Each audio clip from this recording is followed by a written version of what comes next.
Israel has received the green light from President Trump for action against Iran and Hezbollah to prevent their further rearming. But Hezbollah has precision missiles that it can fire at Tel Aviv at any moment if they think that they might lose them to the Israeli strikes. The deadline for Hezbollah's disarmament is upon us, and the IDF is preparing for large-scale ground maneuver which could last several days.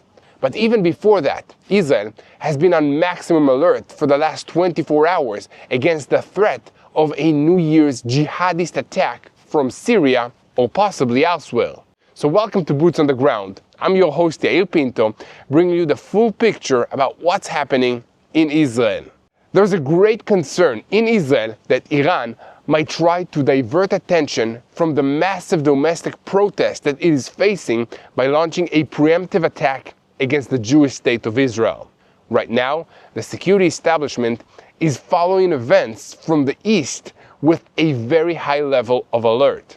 Meanwhile, the Gaza Strip brings a new threat against Israel in the form of a maneuver by the terrorist organization Hamas right under Israel's nose. Prime Minister Benjamin Netanyahu and Trump agreed that Hamas will get 2 more months to disarm, or else a military action will take place. While the IDF Chief of Staff Eyal Zamir declared during a tour of the Gaza Strip this week that our determination is to fully disarm Hamas of its weapons. However, Hamas shows no signs of cooperating with this plan. On the contrary, they are trying to recover and have appointed new leadership. And we'll tell you about this new old face, a terrorist who was close to the late Yahya Sinwar, the leader of Hamas, and who was recently released from prison. So to sum it all up, we can no longer be under any illusions about the calm surrounding Israel on this first day of 2026. In the northern arena, Hezbollah is recovering while Syria is deeply unstable and could quickly become a new source of trouble for us. In the Gaza Strip, to say nothing of Judea and Samaria, Hamas is regrouping, and other terrorist groups and criminal gangs are also gaining strength, while further afield, Iran is boiling and could explode at any moment, while the Houthis are doing everything that they can to rebuild their arsenal to threaten us once more. So, is an all-out attack from all fronts against Israel the last resort for Iran's Revolutionary Guards to avoid collapsing? From the Islamic Republic, more and more documentation is coming in of protests, escalation in the riots in Iran, including casualties amongst the Iranian Revolutionary Guards forces, but the regime is still far from collapsing. So today, in honor of the start of the new year, we will go over all the threats hovering over Israel right now. We obviously have a lot to talk about today, so let's dive into the details. I'm Yair Pinto, and this is your Boots on the Ground report, bringing you the full truth about what's happening in Israel on day 818 of the war against Hamas, Hezbollah, the Houthis in Yemen, the Shia militias in Iraq, and all the other armed groups in this region that are operating under the orders of Iran's Revolutionary Guards, which is the head of the crumbling axis of evil in the Middle East. A moment before we start, if you want to support the truth and help spread all across the world what's happening in Israel, it's easy. Share this content with as many people as possible. Click the like, click the subscribe, so that you never miss another episode of Boots on the Ground. The new year, 2026, is supposed to be the first in 3 years in which Israel is not in a state of war. It's a hopeful idea, but I'm afraid it's not very realistic. The quiet that exists now, achieved at the price of over 2,000 soldiers and civilians, male and female, along with billions of dollars that we've had to spend on this war and on damage that we've sustained to our communities and infrastructure, may be just the beginning of the story. In the north, in the south, and across the sea, the winds of war are still felt. Hezbollah has not yet disarmed, and it is loudly declaring that it has no intention of doing so. Hamas is not ready to disarm either, and Iran, the IRGC, the Islamic Revolutionary Guards Corps, is preparing intensely for the next campaign against Israel, meant to avenge the humiliating defeat that they suffered last June. Iran has been pursuing a pointless, unnecessary, and frankly, insane policy of hostility against Israel for decades now, ignoring all other priorities, including keeping its own national infrastructure maintained, the stuff that people need to live their lives, like roads and electricity and water. And the results are obvious to anyone who has eyes to see and ears to hear. It's getting worn out and running out of everything it needs to exist as a viable entity, including the basic necessities of life, like clean air to breathe, water to drink, and electricity, like I said. And at the same time, this winter has seen a catastrophic devaluation of the real currency, making ordinary commerce impossible. So the Iranian street is exploding as ordinary citizens who feel like they've got nothing left to lose are ready to face the risk of severe violence from the security services in order to try and get a better life for themselves with a new regime. In other words, the Ayatollah regime has its backs to the wall, but the question that troubles Israel's security establishment is whether, as an act of desperation, the regime will try to launch a missile attack towards Israel to try to break out of its international isolation and internal problems. Right now, the security establishment is following events in Iran and Iranian readiness for a surprise attack towards Israel with a very high level of vigilance. To put it crudely, Iran is caught between missile production and street protests, and it could be on the verge of a mistake that will ignite a regional confrontation.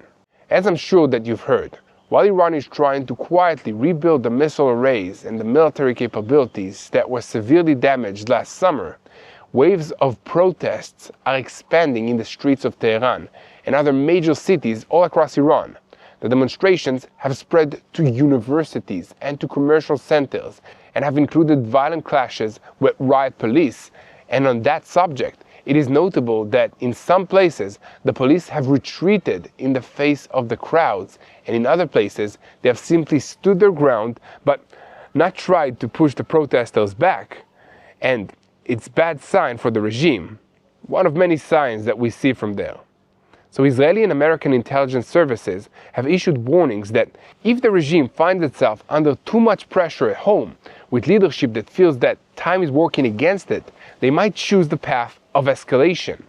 According to Western intelligence reports and publications in the Axios media portal, Prime Minister Benjamin Netanyahu mentioned this scenario in his meetings with President Trump and other American officials this week, along with the possibility that Israel may be required to carry out a preemptive strike in Iran during 2026 if it becomes clear that Tehran is materially rebuilding its nuclear and its missile programs.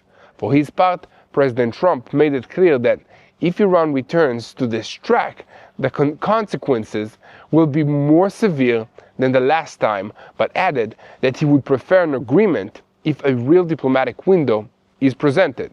Nevertheless, Israeli officials are watching with concerns Iranian attempts to renew production of the ballistic missiles, along with unconventional chemical and biological warheads based on domestic industry.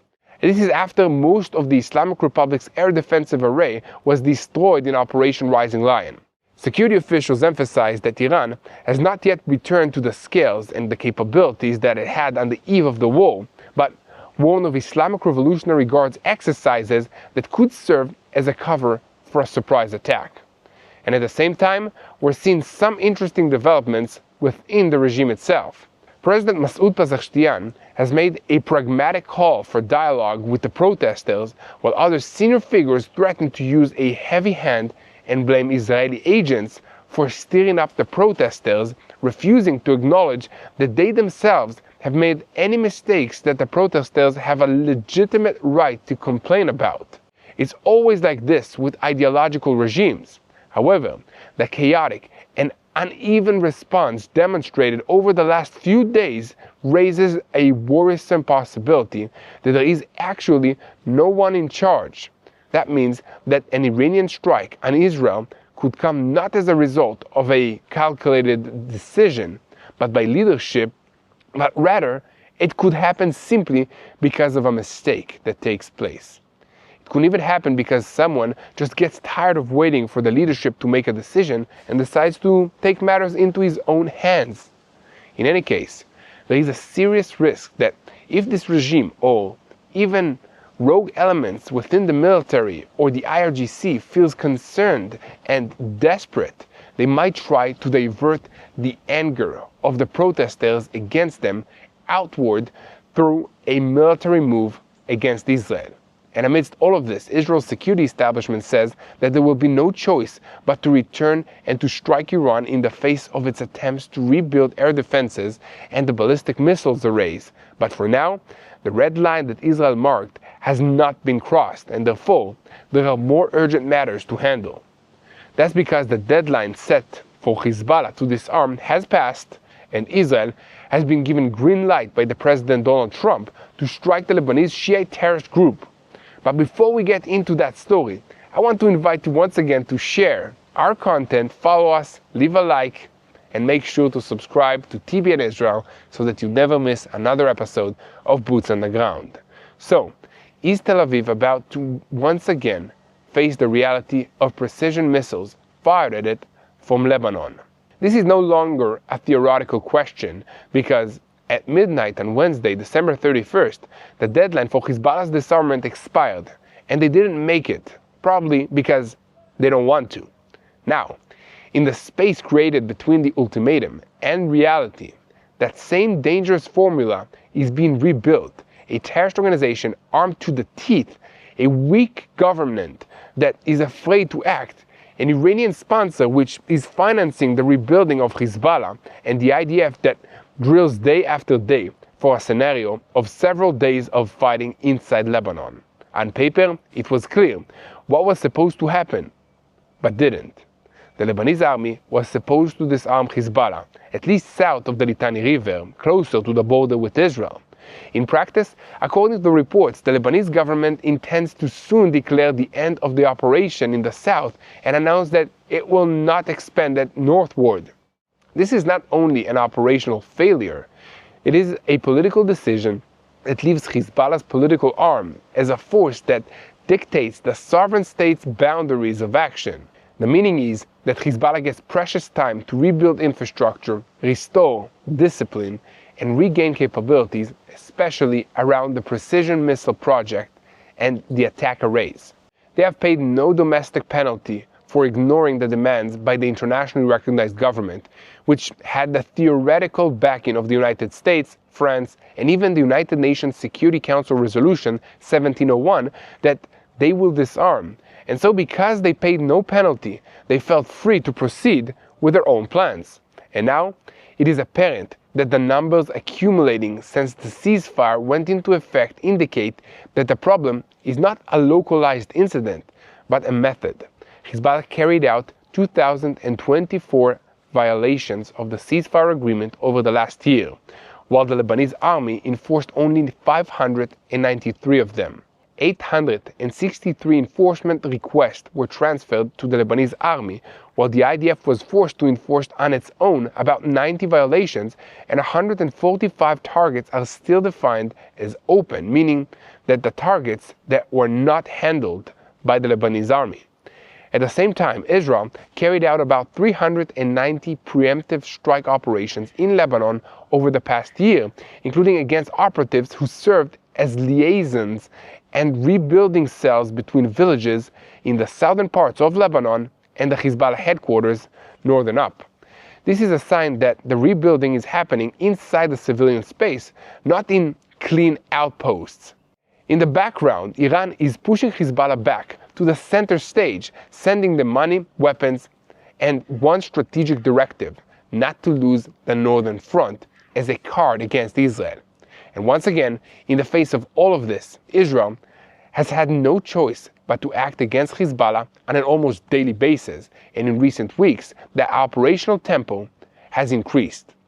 The Air Force has been operating in recent weeks against training hubs of the Radwan forces, and any suspicion of approach to the line of contact between Israel and Hezbollah is attacked immediately.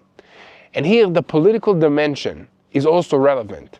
as according to the Access report, President Trump has made it clear to Netanyahu that the United States will not stop Israel if the Lebanese army does not disarm Hezbollah, and even demanded full disarmament. It sounds like a green light for Israel, but it's also a warning for Lebanon that if it does not do the job, Israel will do it for them, and the price may be heavier for Lebanon itself. For now, there is an operational pause, while on the one hand, Hezbollah is at a relatively operational low, and its response to Israeli actions may be limited, while on the other hand, time works in its favor if hesitation in Beirut continues. In the IDF, they are already talking about preparing for several days of fighting, with the possibility of expanding the target bank beyond the southern border, close to the border with Israel, and also including areas that Israel has avoided striking since the ceasefire because of civilian sensitivity. And the question that is hovering over everyone is, does the Lebanese government understand that its delay does not prevent war, but only brings it closer to the moment when Israel decides it has nothing left to lose?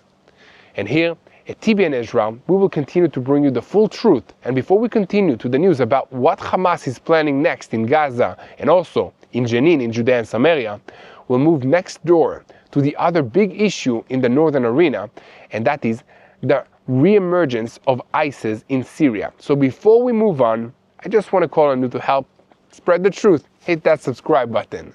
I also want to talk to you for just a moment about one of our partners for today's video, because the holidays can be overwhelming, and for many Israelis, it's still about balancing reserve duty, work, and family. You come home, you take off your uniform, and life doesn't slow down.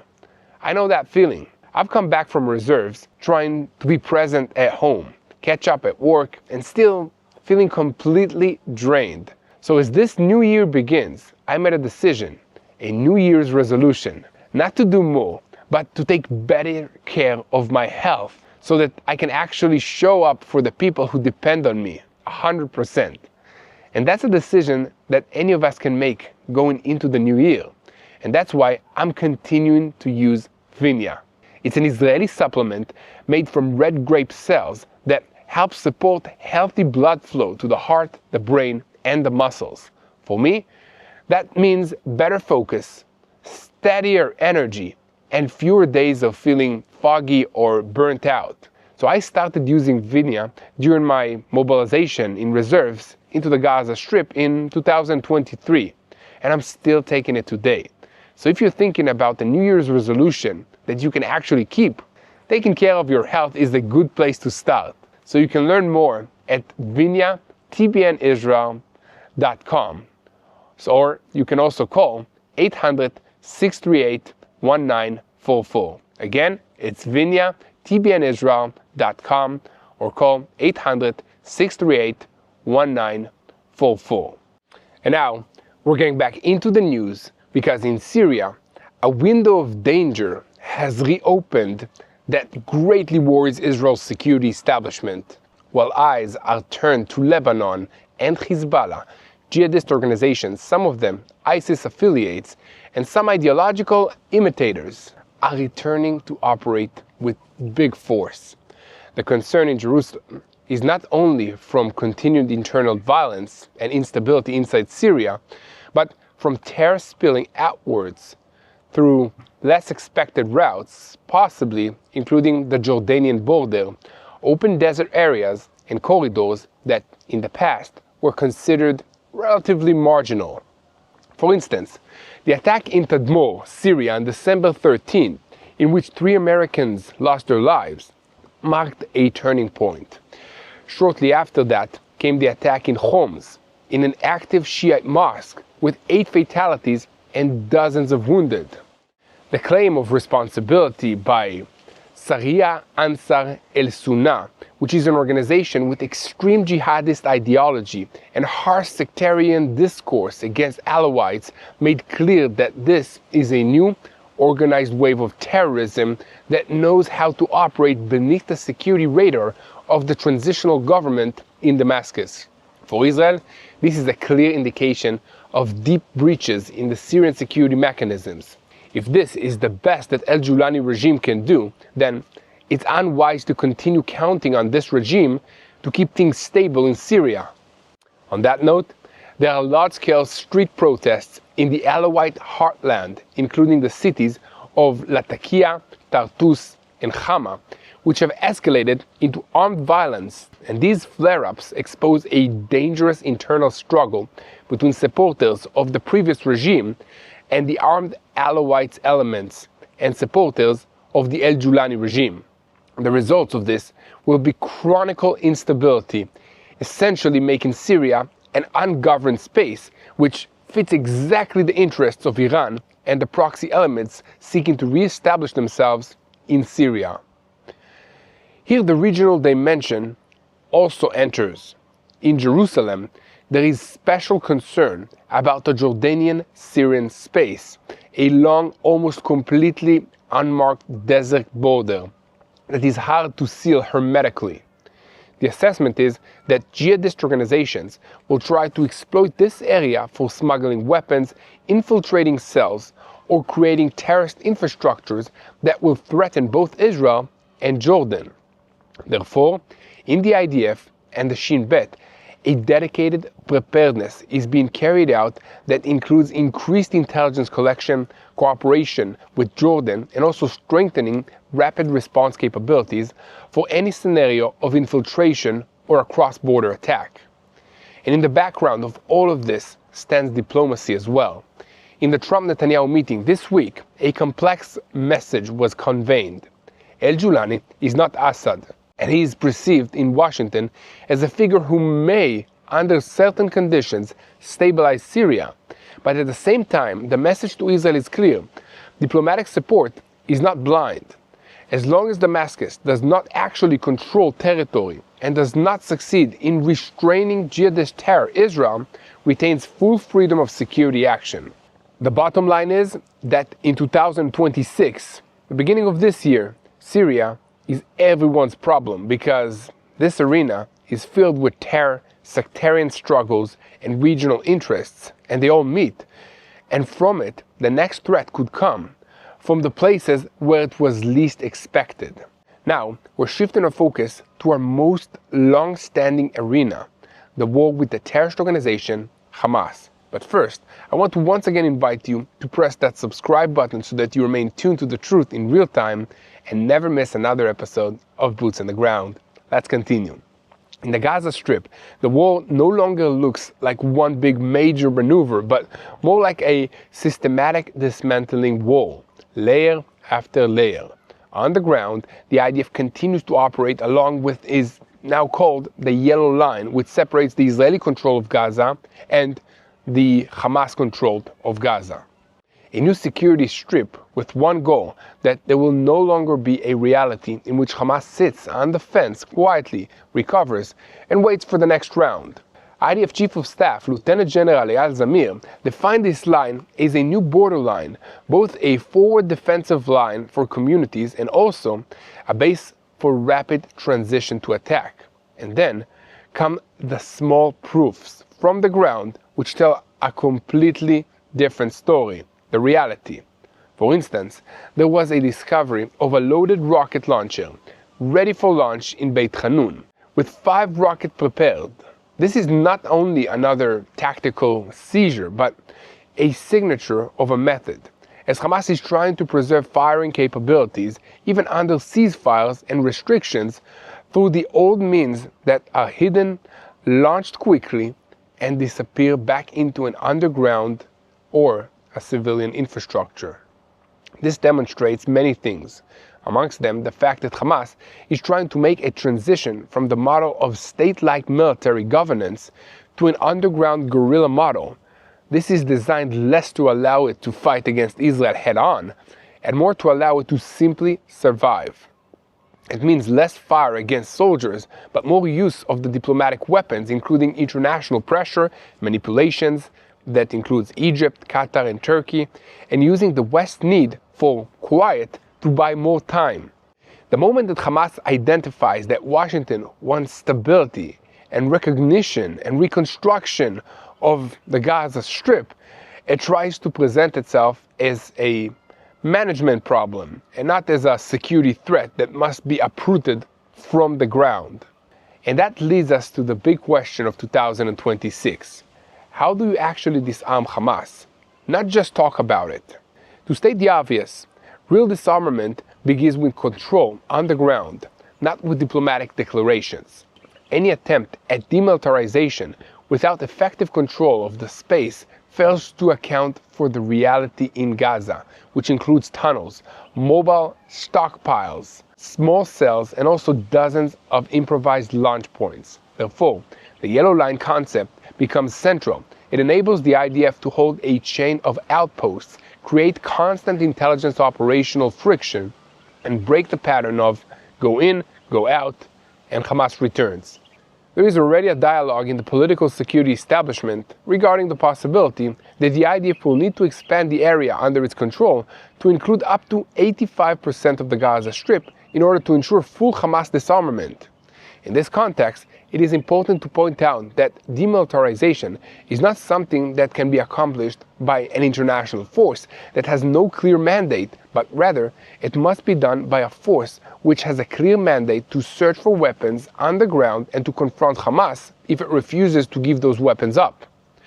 The theory of an international stabilization force sounds good in headlines, especially as it includes guarding a line, a humanitarian aid, and the oversight of it, and so on. But real weapons demilitarization requires something completely different.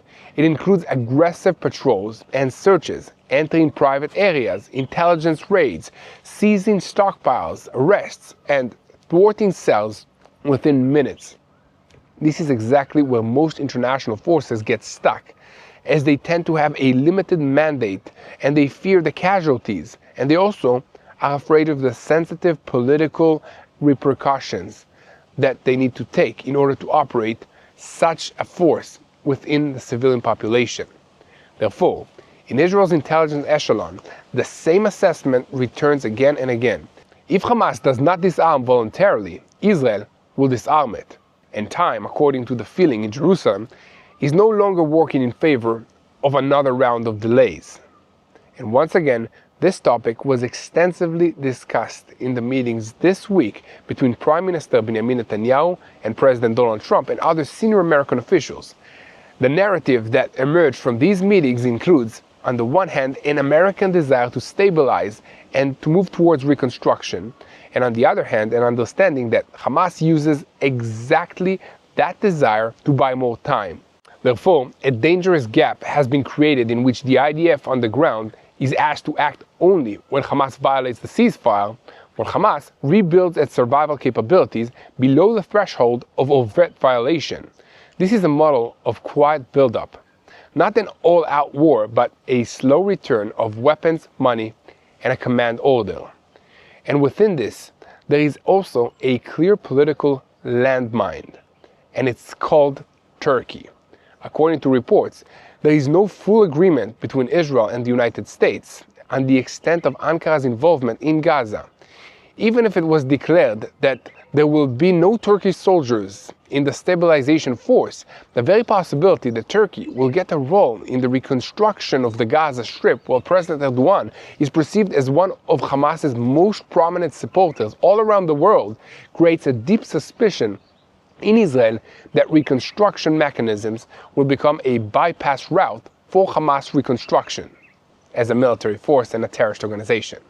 So amidst all of this, we can see that there is also an internal front within Hamas that includes a struggle for survival and a power struggle at the top. Alongside the military pressure, Hamas is busy rebuilding leadership with temporary appointments, replacing the wounded, and the power struggle between the different interests outside and inside the Gaza Strip, and an attempt to produce an appearance of an organizational order. This is not a gossip deal. It is an indication of weakness within the Hamas terrorist organization. An organization that replaces command layers while fighting is not talking about victory. It is thinking about continuing to exist, and therefore, the Israeli response is increasingly hardening. It's not enough to hurt Hamas. They need to have their capabilities dismantled completely. So, where is all of this going? The coming year may become a year in which Gaza is decided not by one declaration, but by an accumulation of small decisions, including the construction of another outpost on the line, another tunnel network that will be exposed, another launcher that will be seized moments before firing, and another layer of leadership that will be replaced. If the diplomatic moves give the IDF freedom of action to deepen its control and to block the reconstruction, the Hamas disarmament can turn from theory into actually a real process, but it will take time. And if not, Hamas will continue trying the same formula, faking quiet outside while quietly building itself up inside the Gaza Strip. In other words, it's impossible to know for sure what will happen next in Gaza, but there is one thing that you can absolutely be sure of. Here at TBN Israel, we will continue to report on all those issues, so keep spreading the truth. And don't forget to hit that subscribe button so that you never miss another episode of Boots on the Ground. And now, there's one more front that we have to talk about in the context of the threats that Israel is facing in this new year of 2026. And that's the renewal of ballistic missiles and also drone strikes from the Houthis in Yemen. The message coming out of Yemen in recent days is sharp. The Houthis are prepared for the next round against Israel as if it is just around the corner. In a speech quoted in Arab media, their leader, Abdel Malek al-Houthi, warned that the next confrontation is certain and called on his people for constant readiness activities all across the board. He also claimed that Israel is acting with American support and with partnership from America towards additional escalation rounds, implying that the Houthis have no choice but to defend themselves against these measures. Of course, they do have a choice. They could stop threatening Israel and try instead to do something positive and productive to improve the lives of the people of Yemen, but that never was their priority, so here we go again. The Houthi preparations are not only rhetoric. According to regional reports, the organization is undergoing a reorganization aimed at maintaining ballistic missile launch capabilities and deterrence even under pressure, while at the same time managing an internal struggle over the strategic direction. There is apparently a disagreement over the path of continued full reliance on Tehran or an attempt to expand regional independence and act more aggressively even when the Iranians are cautious and taking it slow. And in the background, the Houthis are gaining time and also breathing space from cracks in the camp against them.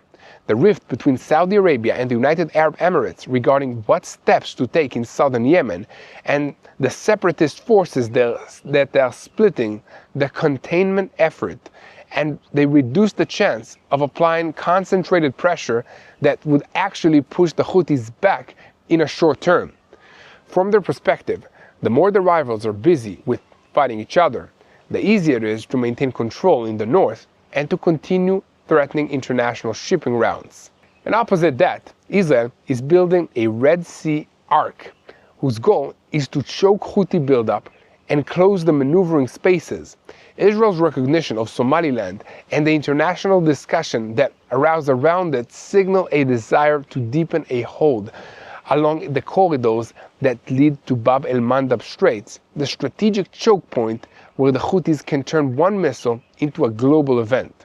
There is still a lot ahead of us regarding what's going to happen in Somaliland, but we'll save that for other reports. For now, I want to call on you to pray for the situation, because this is a spiritual war, and we need all the prayers that we can get to start this year off right. Let's pray for 2026 to be a year of peace. Let's pray for wisdom to our leaders, to your leaders. Let's pray for victory over all of these terrorist organizations and terrorist regimes. Let's pray for freedom for the Iranian people, that they'll have a better future than what they have currently. Let's pray for the people of Gaza, for the people of Lebanon, for the people of Syria. Let's pray for all our enemies not to succeed in their plans to destroy us, but to have supernatural love for the Jewish people, the people of Israel, and above all, for God. Let's pray for the peace of Jerusalem. So this is what I would like to do once we have peace in this region. We can do a barbecue cooking show from Israel. And I would like to wish all of you an amazing new year. Keep praying for the peace of Jerusalem, From me and the entire TBN Israel team, keep praying for the peace of Jerusalem.